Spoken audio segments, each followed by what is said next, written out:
কারণ আমার নবী পাককে আল্লাহ পাক তো পাঠিয়েছেন, হাবিব আপনি দুনিয়া জমিনে যান, আমার বান্দা বান্দিগণ আমি আল্লাহ আমাকে ভুলে গেছে, আমার নাফরমানি করতে লেগেছে, আমার থেকে দূরে সরে গেছে, 360টা নকল খোদা বানিয়ে ফেলেছে।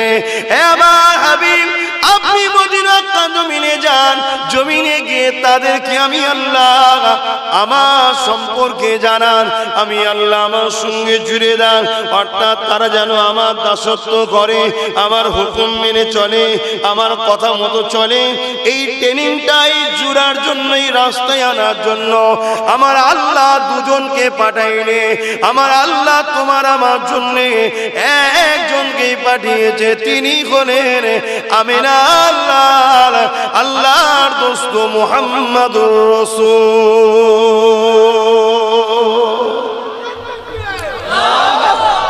আল্লাহ সেই নবী পাককে চিনুন, আল্লাহ সেই নবীর সঙ্গে সম্পর্ক জুড়ুন, নাই সব বেকার হয়ে যাবে, সব বরবাদ হয়ে যাবে।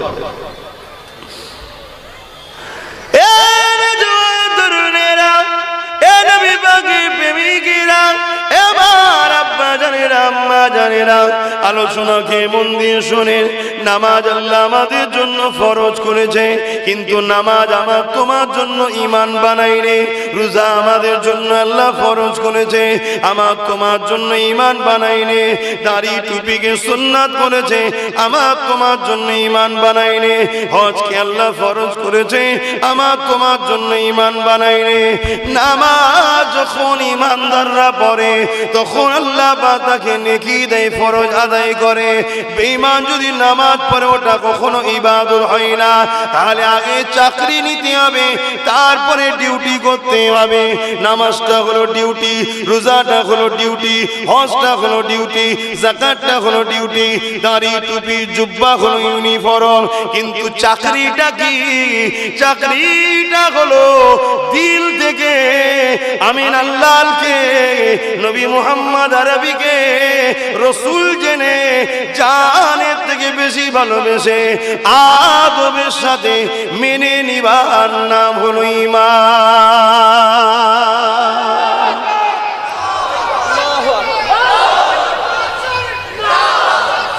আস্তে আস্তে আল্লাহ বুঝতে পারছেন আমার কথা?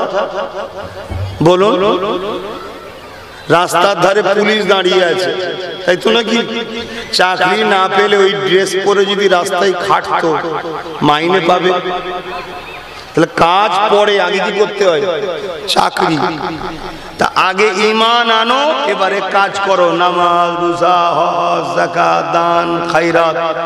মা আতাকুমুর রাসূলু ফাখুযুহু ওয়া মা নাহাকুম আনহু ফান্তাহু। যা নবী আদেশ করেছে করো, নবী যা নিষেধ করেছে ছাড়ো। যদিও কারো কাজে ভুলভ্রান্তি হয়েও যায়, কি গো, দুনিয়ার মালিক, দুনিয়ার কোম্পানির মালিক একটু দয়ালু যদি হয়, স্যার আমার একটু ভুল হয়ে গেছে, একটু মিস্টেক হয়ে গেছে, চালিয়ে লাইন। কি গো, চালিয়ে লাইন না লাইন। কিন্তু তুমি যদি এই কোম্পানির কর্মচারীতে তোমার নামই না থাকে, তোমায় মাইনে দেবে? আগে ঈমান আনো, আগে ঈমান আনো। আমাদের হৃদয়ে রসুল নাই, নবীকে বার করে দেওয়া হচ্ছে। নবীর আদব, নবীর প্রেম, নবীর তাজিম, নবীর শান, নবীর মর্যাদা কত।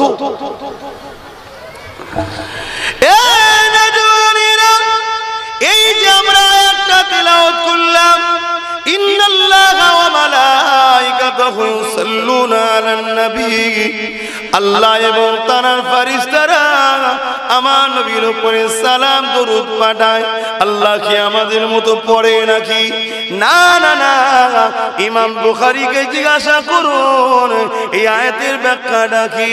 ইমাম বুখারী বলতে লেগেছে, আল্লাহ পাক আসমানের জমিনে একটা মজলিস বানায়, যেমন তুমি আমি মজলিস বানিয়েছি। এই মজলিসে আমি খেতাব করছি, আপনারা বসে বসে শুনছেন। ওই মজলিসটা আল্লাহ বানায়, ওই মজলিসে খিতাব আল্লাহ করেন, আলোচনা আল্লাহ করেন কিভাবে মজলিস হয়েছে আল্লাহ ভালো জানে, কত সুন্দর মজলিস আল্লাহ ভালো জানে। কেন আল্লাহ সবার থেকে সুন্দর, তাই তিনার মজলিসটাও সব থেকে দামি, সব থেকে সুন্দর। সেই মজলিসে সমস্ত ফেরেশতারা দাওয়াত থাকে। আর মনে হয় দুটি কত ফেরেশতা আসবে নাকি, আল্লাহ দাওয়াতে তো সমস্ত ফেরেশতারা থাকবে। ওই মজলিসে আমার আল্লাহ তিনি নবী মুহাম্মদ রাসূলের শান মর্যাদার আলোচনা করতে থাকে। আর ফেরেশতারা আমার আল্লাহর পাক জবানে নবী মুহাম্মদ রাসূলুল্লাহর শান মর্যাদা শুনতে থাকে। আরো জোরে বলুন সুবহান। সেই নবীর ঘর এটা, ভালোবাসতে হবে না হবে না? বলো বলো, এটাও তো একটা নমুনা। আমি যাকে ভালোবাসি তার প্রত্যেকটা জিনিস আমার ভালো লাগে। কি? তার জুতোও ভালো লাগবে। আর যাকে ভালোবাসি না তার কিছুই ভালো লাগবে না। তো রাসূলকে যদি অরিজিনাল ভালোবাসি, নবীর আলোচনা করতেও ভালো লাগবে, শুনতেও ভালো লাগবে, নবীর মাদ্রাসাকেও ভালো লাগবে। হয়তো আমি হালকা বয়সে পড়তে পারিনি, আমি ভুল করে ফেলেছি। আমি চাইবো আমার বাচ্চার হাতটা ধরে মাদ্রাসাতেও নিয়ে আসবো, স্কুলেও নিয়ে যাবো, মাদ্রাসাতেও নিয়ে আসবো, কলেজেও নিয়ে যাবো, মাদ্রাসাতেও নিয়ে আসবো, ইউনিভার্সিটিও নিয়ে আসবো। ওখান থেকে সার্টিফিকেট অর্জন করে ডাক্তার, উকিল, জজ, ডিএম হবে। আর এখান থেকে ভালো আদর্শওয়ালা মানুষ তৈরি হবে। জোরে বলুন সুবহানাল্লাহ। কমসে কম মরা রোগীর পেট কেটে বলবেন পয়সা দাও, এখানে যদি যোগাযোগ থাকে। আর এখানে যোগাযোগ না থাকলেই বিপদ আছে। এবারে মাদ্রাসা নবী এক কলেজ, এখানে নবী শিখানো হয়, দিন শিখানো হয়, আল্লাহর বাণী শিখানো হয়, সেই জায়গায় যোগাযোগেরও দরকার আছে না? নাই। আহা, আমার নবীকে চেনেন। একটু সরে সরে আসেন না, সরে সরে আসেন। দরুদ শরীফ আল্লাহুম্মা সাল্লি আলা। সবাই বসুক, জান্নাতে চান তো সরে সরে আসেন। হ্যাঁ,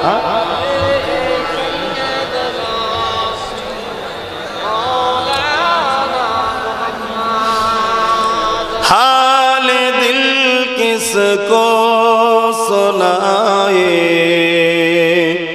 आपके होते हुए।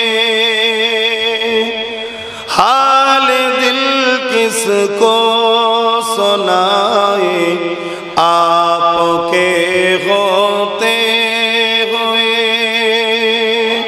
क्यों किसी के दर पे जाए, आपके होते हुए। বলুন না সুবহানাল্লাহ। আমার নবী থাকতে অন্য কারো দরবারে যাব কেন? আল্লাহ তো আমাদেরকে বলেছে ওই দরবারে যা, ওখান থেকে সব বন্টন হয়। জোরে বলুন সুবহানাল্লাহ। জানেন তো নাকি? হ্যাঁ, আল্লাহ আমার নবীকে কাসিম বানিয়েছে, কাসিম বন্টনকারী। আনা কাসিমুল্লাহ ইউতি, আল্লাহ হচ্ছে বানানোর মালিক। কুল কায়নাত খোদা বানিয়েছে। লিল্লাহি মা ফিস সামাওয়াতি ওয়া মা ফিল আরদ, লাহু মুলকুস সামাওয়াতি ওয়াল আরদ। সব আল্লাহ, সব আল্লাহ, রাজত্ব আল্লাহ, সব আল্লাহ। কিন্তু এই আল্লাহর রাজত্বে বন্টন করা, ভাগ করার দায়িত্ব আমিনার লাল আল্লাহ তার বন্ধুকে দিয়েছে। জোরে বলুন সুবহানাল্লাহ। আরো জোরে বলুন সুবহানাল্লাহ। সেই নবীকে প্রেম করো। हाल दिल किसको सुनाए, आपके होते हुए।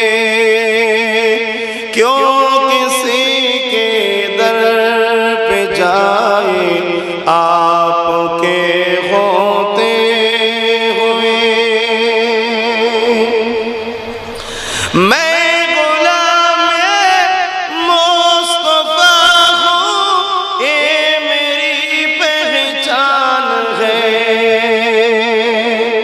আমার সব থেকে বড় পেহচান হলো আমি নবীর গোলাম।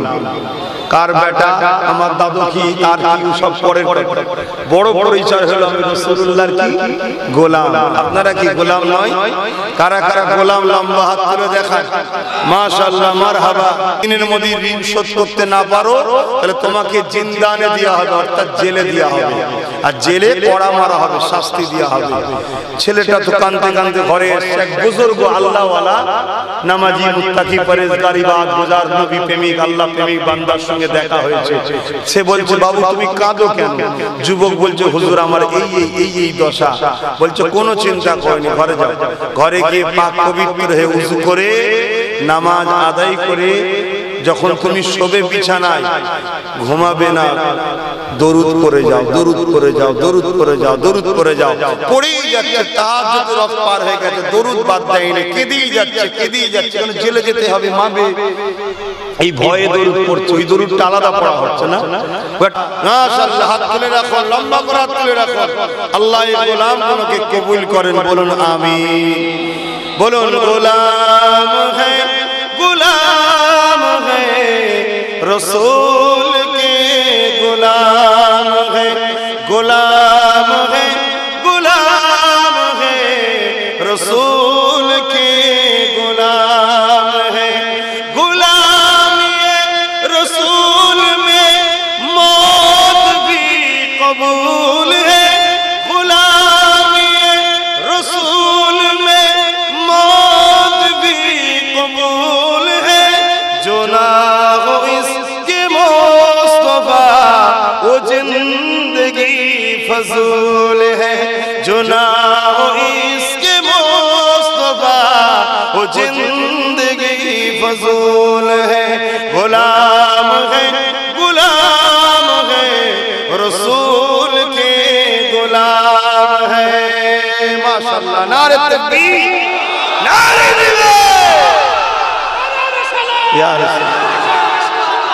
बाप আমার ভাই আমার। তাহলে আমরা আল্লাহর কে, রাসূলুল্লাহ তো গোলাম বললাম, আল্লাহর কে, আল্লাহর দাস দাসী। আল্লাহর কে দাস দাসী, আল্লাহর দাস দাসী। আমরা দাসত্ব আল্লাহর করি, দাসত্ব কার করি? আল্লাহ। আমরা আল্লাহর দাস দাসী, ইবাদত আল্লাহর করি, দাস আমরা আল্লাহ আর রাসূলের গোলাম, অর্থাৎ নবীকে ফলো করে চলি। ফাত্তাবিউনি, আগে নবী দেখতেবা করো, এটা আল্লাহর হুকুম। জোরে বলুন সুবহানাল্লাহ। সেই নবীকে শুধু দিল থেকে বার করবেন না, আল্লাহর কসম বলে যাচ্ছি, ট্রাই করে দেখুন।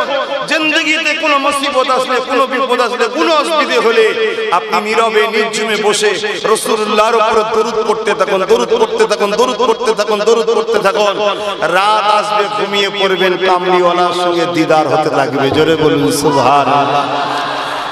এক যুবক ছেলে অভাবে তাড়নায় ধার করেছে, আমরাও ধার করি না, অনেকের সময় ধার করতে লাগে, ধার করেছে, তা অভাবের জ্বালায় ধার করেছে, সেই ঋণ শোধ করতে পারেনি, আবার ধার করেছে, ঋণ শোধ করতে পারে, আরো আরেকজনের কাছে ধার করেছে, এরকম কয়েকজনের কাছ থেকে ধার করেছে। এই ধার করার পরে বিচার এখন কাজীর কাছে চলে গেছে। তখন বিচার কাজীরা করত, কাজীর কাছে বিচার চলে গেছে যে অমুক আমাদের থেকে টাকা নিয়েছে, দিচ্ছে না। তা কাজী সাহেব তাকে ডেকেছে, ডেকে বলেছে 3 দিন সময় দিন।